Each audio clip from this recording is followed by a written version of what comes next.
Namaste. Today we shall discuss Pramaanas. The literal meaning of the term Pramana is measure. However, in common parlance, it means proof. It is an essential theory in Indian philosophy which refers to one or more reliable or valid means by which one obtains accurate and true knowledge. Prama karanam pramanam. Prama stands for knowledge, and that which serves as a tool to obtain it is pramana. In short, it is the means of veritable truth. The focus of pramana is how and to what extent knowledge can be acquired, how one can know and how one cannot. Ancient Indian texts identify several types of pramanas. Different schools of philosophy like Nyaya, Sankhya, Mimamsa, Vedanta and so on accept or consider different kinds of pramanas. However, the main types which are accepted by most schools are Pratyaksha, Anumana, Upamana, Arthapatti and Shabda. Pratyaksha is perception.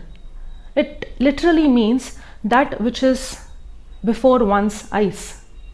But it covers not just that which can be seen, but all that which can be perceived through the five indriyas or senses, namely sight, hearing, smell, taste and touch.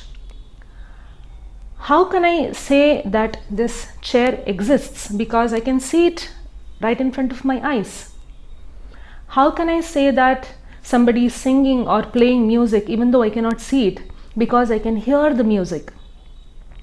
How can I say that somebody is cooking a delicious meal even though I do not see it?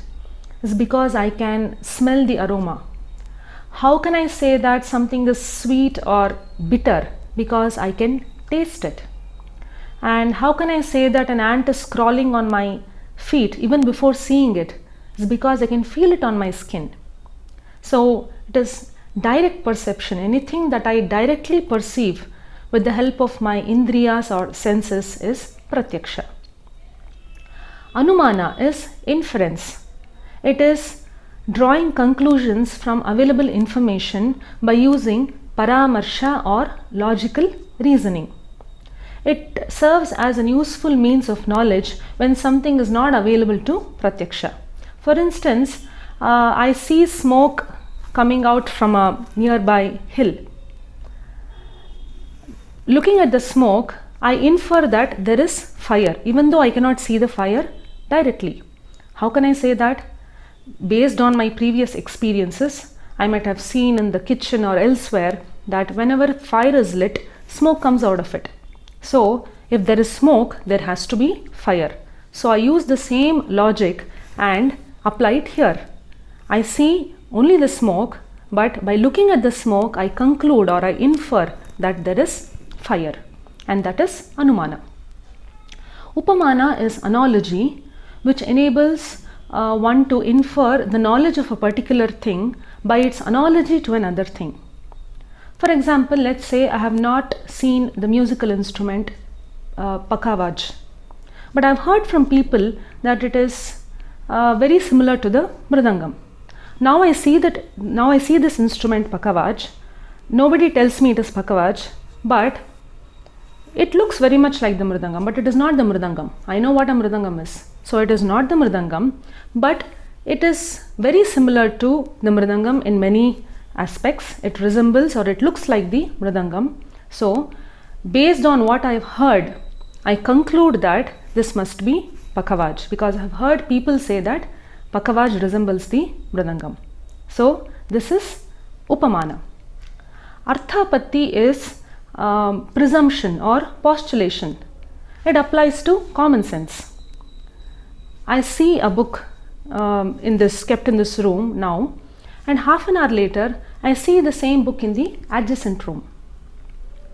I have not directly seen the book moving from here to there or anybody lifting the book from here to that room, but the very fact that the book was here now and half an hour later it is in a different place, it implies or it is understood that somebody has picked up the book from here and kept it in the next room. So this is Arthapati. Lastly, Shabda. Shabda is that the validity of which is self-authenticated. The Vedas, being Apaurusheya, eternal and infallible, are considered as Shabda Pramana. This implies that anything that is mentioned in the Vedas can be accepted as valid and absolute truth.